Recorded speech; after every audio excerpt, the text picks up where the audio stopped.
संघ परिवार के नेता हैं शांतनु सिन्हा, वो बीजेपी के बंगाल के पदाधिकारी राहुल सिन्हा के भाई हैं, एबीवीपी के सदस्य रह चुके हैं, हिंदू संघ के प्रमुख हैं। उनका कहना है कि बीजेपी आईटी सेल के प्रमुख अमित मालवीय बंगाल में औरतों का यौन शोषण करते हैं और सिर्फ 5 सितारा होटलों में ही नहीं, बीजेपी के दफ्तर तक में ये काली करतूतें चलती हैं। उन्होंने बंगाली में ट्वीट करके, बांग्ला में ट्वीट करके यह भी लिखा है कि बीजेपी नेताओं में होड़ लगी हुई है औरतों की आपूर्ति करने की। उनका कहना है कि ये सब लोग मिलकर, और अमित मालवीय का नाम लेकर उन्होंने कहा है, औरतों का यौन शोषण करते हैं। ये आरोप कांग्रेस पार्टी का नहीं है, ये आरोप संघ के एक व्यक्ति का है जो बीजेपी से जुड़ा हुआ है। मैं जानना चाहती हूं, बीजेपी की आईटी सेल है या दरिंदों का जमावड़ा है? आपको याद होगा उत्तर प्रदेश के आईआईटी बीएचयू का वो गैंग रेप कांड, जिसमें सक्षम पटेल, कुणाल पांडे, आनंद चौहान जैसे लोगों का नाम आया था। ये सब शीर्ष नेतृत्व ही नहीं, प्रधानमंत्री मोदी के बड़े करीबी लोग, लेकिन ये बीजेपी की आईटी सेल के संयोजक, सह संयोजक और उसके सदस्य थे। तो दरिंदों का जमावड़ा है क्या बीजेपी की आईटी सेल? आज सवाल इस बात का है, आज सवाल इस बात का है कि बीजेपी की आईटी सेल में कैसे लोग हैं भाई? एक ध्रुव सक्सेना था, आईएसआई की मुखबिरी करते हुए पकड़ा गया था, हिंदुस्तान में मुखबिरी करता था आईएसआई के लिए। ये किन दरिंदों से, किन लोगों से भरा हुआ है बीजेपी की फेक न्यूज फैक्ट्री, बीजेपी की आईटी सेल? और बीजेपी में कितने महिला विरोधी लोग हैं भाई? हाथरस से लेके लखीमपुर, लखीमपुर से लेके उन्नाव, उन्नाव से लेकर चाहे वो उत्तराखंड की अंकिता भंडारी हो, चाहे वो गुजरात की बेटी बिल्किस बानो हो, चाहे वो इस देश की सबसे होनहार खिलाड़ी बेटियां हो, हर बार आरोपी बीजेपी का नेता, कभी कुलदीप सेंगर, तो कभी चिन्मय आनंद, तो कभी ब्रजभूषण, तो कभी अंकिता भंडारी का हत्यारा जिसके पिता बीजेपी के नेता है। कैसे लोगों से बीजेपी भरी पड़ी है? और सवाल इस बात का है कि इतने गंभीर आरोप आपके एक बड़े पदाधिकारी के खिलाफ लगे, लेकिन एक शब्द नहीं बीजेपी की ओर से, कोई प्रतिक्रिया नहीं, कोई उस पर एक्शन लेने की बात नहीं। तो आज सवाल इस बात का है कि इस सुई टपक सन्नाटे का सच क्या है? किसको बचाया जा रहा है? क्यों बचाया जा रहा है? किसके कहने पर बचाया जा रहा है? अगर इतना बड़ा आरोप किसी बीजेपी के बड़े पदाधिकारी पर लगा है, तो बीजेपी का नेतृत्व क्या कर रहा है? नरेंद्र मोदी किस मुंह से महिलाओं की संरक्षण की बात करते हैं, जब वो संरक्षण हर बार आरोपी को देते हैं? और ये महज संयोग नहीं है, महज संयोग नहीं है कि फिर से यौन शोषण का आरोप एक ऐसे व्यक्ति पर लगा जो सत्तारूढ़ दल में एक बड़े पद पर बैठा है, जो प्रचार प्रसार का एक तरह से प्रमुख है, जो नैरेटिव बनाता है।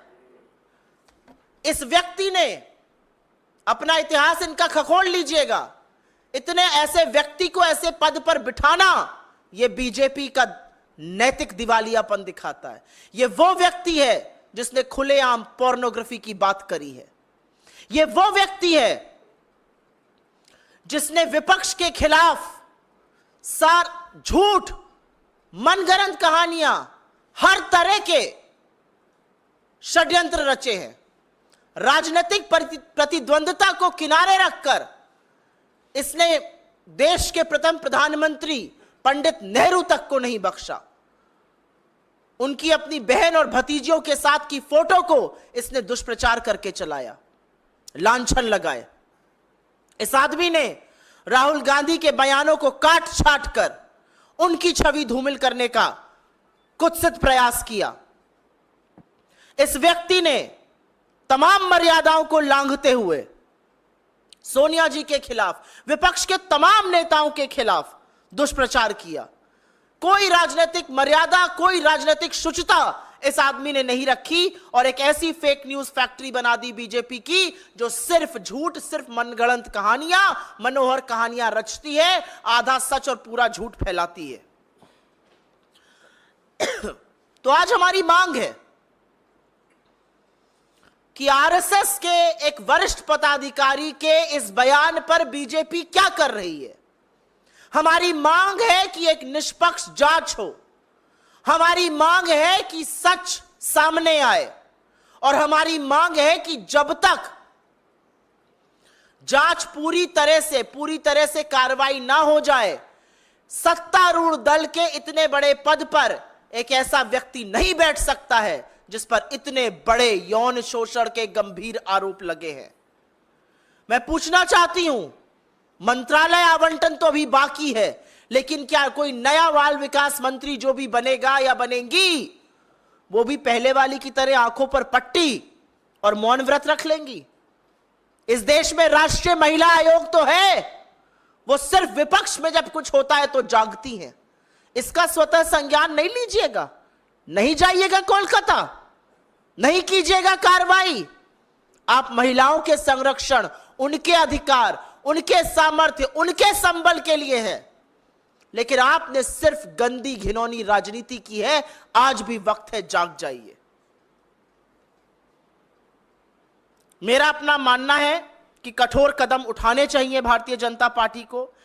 हम मांग करते हैं निष्पक्ष जांच हो, और वो तभी संभव है जब इतने प्रभावशाली पद से वो व्यक्ति हटाया जाएगा, और ऐसे व्यक्ति को सजा भी मिलनी चाहिए, और उनको अपने पद पर बने रहने का कोई नैतिक अधिकार नहीं है। शुक्ला ने सिन्हा जो आरोप लगाए हैं कि ऐसा सिर्फ 5 स्टार होटल ने बंगाल के भाजपा कार्यालय में हुआ, साथ ही साथ उन्होंने ये कहा कि बंगाल नेताओं में ऐसी प्रतियोगिता चलती है, कौन नेता कितनी अधिक लड़कियां आपूर्ति करते अच्छा पद हासिल करे। जी हां, और मुझे ऐसा लगता है कि ये आरोप विपक्ष के किसी नेता ने नहीं लगाए हैं, नहीं तो इस पे बीजेपी कहती कि हम विपक्ष की ना राजनीति कर रहे हैं। यह आरोप संघ के एक बड़े पदाधिकारी ने लगाए हैं, जिसका भाई बीजेपी का पदाधिकारी है, जो बंगाल में है, जिसने बांग्ला में सब कुछ लिखा है। तो हम ये पूछना चाहते हैं कि बीजेपी किस चीज का इंतजार कर रही है? क्यों आपकी आईटी सेल ऐसे दरिंदों से, ऐसे देशद्रोहियों से, ध्रुव सक्सेना जैसे लोगों से, सक्षम पटेल जैसे लोगों से, अमित मालवीय जैसे लोगों से भरी पड़ी है? इस देश की आधी आबादी आपसे पूछ रही है, 63 सीटें हारने के बाद क्या आपके अंदर की नैतिकता जागेगी? ये पूछना चाहती है इस देश की आधी आबादी, या फिर से एक आरोपी, एक दरिंदे के साथ खड़े होकर उसको संरक्षण दीजिएगा? मैं जानना चाहती हूं, जो औरतों के नाम पर गंदी राजनीति करते हैं, क्या वो वहां जाएंगे? क्या इसका संज्ञान लेंगी नेशनल कमीशन ऑफ वुमेन की चीफ, या आंखों पर पट्टी और मुंह में दही जमाए चुप और मौन व्रत ले लेंगी? आज सवाल इस बात का है। कोई और सवाल इस पर? मैम, 2 दिनों से टीएमसी भी इस मसले को उठा रही है, और वहां पर राज्य में टीएमसी की सरकार भी है जो आपकी सहयोगी है। तो क्या अब तक इस मामले में एफआईआर दर्ज हुई है, और क्या आप मांग करेंगी कि जांच के लिए इसमें अमित मालवीय की गिरफ्तारी हो? मेरा अपना मानना है कि बंगाल में जो सरकार है और जिसकी प्रमुख ममता बनर्जी जी हैं, वो जरूर इस मसले का संज्ञान ले रही हैं, और जरूर इस पर कानूनी और पुलिस कार्रवाई होगी।